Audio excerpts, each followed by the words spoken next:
Hi everybody, it's Jen. Welcome back to my channel, Hallmark Plus More, where we watch and talk about shows, movies, mysteries, Hallmark ornaments, and anything else that floats your boat. So today we are going to be reviewing High Potential Season 1, Episode 6, starring Caitlin Olsen as Morgan. So I hope you just watched it with me and you were able to come back for the review. We're just going to talk about the episode.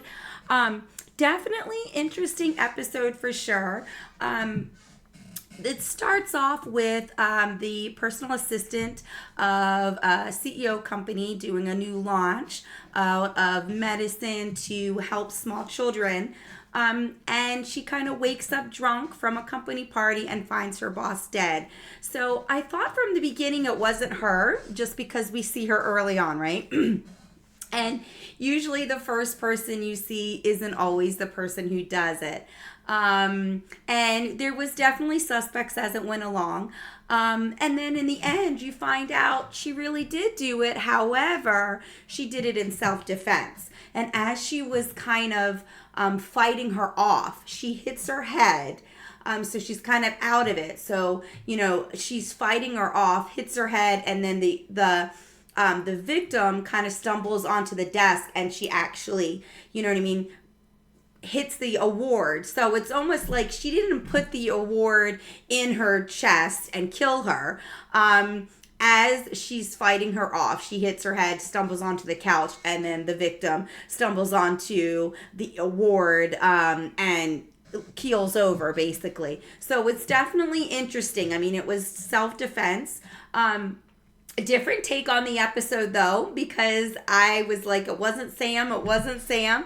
And then you had different suspects come up through the episode, and then in the end you find out it was Sam. And I was like, oh, it's a little heartbreaking, because I really didn't think it was her. So I liked that in the end you had that video, right, where it was self-defense. She was standing up for herself. She was standing up saying, hey, I quit, you're a fraud, I'm gonna basically blow the whistle on you. And then the boss came at her with scissors. So it was more of a self-defense. But since she didn't really remember anything because she was drunk and kind of, passed out on the couch, we find out she wasn't passed out on the couch for alcohol. We saw the altercation and she hit her head when she was fighting her off. So I'm okay with that ending because I didn't want her to do it right out of anger or premeditated or anything like that. So in the end, the medicine would have been pulled so it didn't harm other kids. But it's just a sad situation because I feel like that happens in real life too, right? It's all about the money. So, I mean, this hush money, politicians do it, big companies do it, CEOs do it. And it's just sad, and it's sad that people take the money, just like the family said. She said she felt guilt over it. I took the money at first because we needed it. And to be honest, we're parents, we're grandparents. We have, if you don't have kids, you have elderly parents, you have cousins, aunt and uncles, neighbors. Somebody, is always trying to take care of somebody else, right? So we can always use an influx of cash. I mean, who can't, So I feel like I was thinking it was one of the families, because even though you took the hush money, you're going to have guilt from it because she's looking at her son and her son's in pain, right? So I definitely would understand if it was one of those parents. I'm glad it wasn't, because you still want to be there for your kids. So I like the way it ended. I like that, she went out with them at the end to have drinks. I really like Captain Soto, or Lieutenant. I love the boss. I think she really has a liking for Morgan. The detective, obviously, yeah, that's that love-hate relationship that you have to have in all your shows, right? Some conflict. But I love that the captain really, treats Morgan as an asset, because she's very intelligent and she really helps.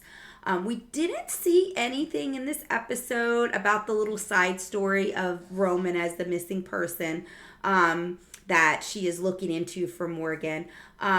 But we did see a preview for the finale. I'm a little sad that the season only has 7 episodes. I was hoping for more. But it said in 2 weeks the finale is coming up, and it looks really good. Morgan brings her daughter, her 15-year-old daughter, into the police station to kind of show her where she works. And introduce her to people, and then somebody comes in the police station and basically holds them up, says that she had a package delivered with a bomb or something, and she's holding everybody up at gunpoint until they solve this case or whatever. So that's scary. Anytime, you're held at gunpoint or in a hostage situation, it's scary. But when you're with your child, that's like another level, right? So it's one thing, I always say, it's one thing to put myself in danger, but if I'm with my kids, you're more careful, right? There's a different element there. There's somebody else you're taking care of. So the fact that Morgan is at the police station while she's in this hostage situation, she has her daughter with her. So it's going to be interesting to see if it kind of changes some of her decisions, right? Because she wants to help, but at the same time, her daughter's there and somebody has a gun against them. So definitely exciting to see that. I hope you enjoyed the episode and watching with me and discussing and kind of just reviewing it with me. I appreciate you for watching my videos and subscribing. So High Potential will air in 2 weeks. So until then, I will see you then. Bye.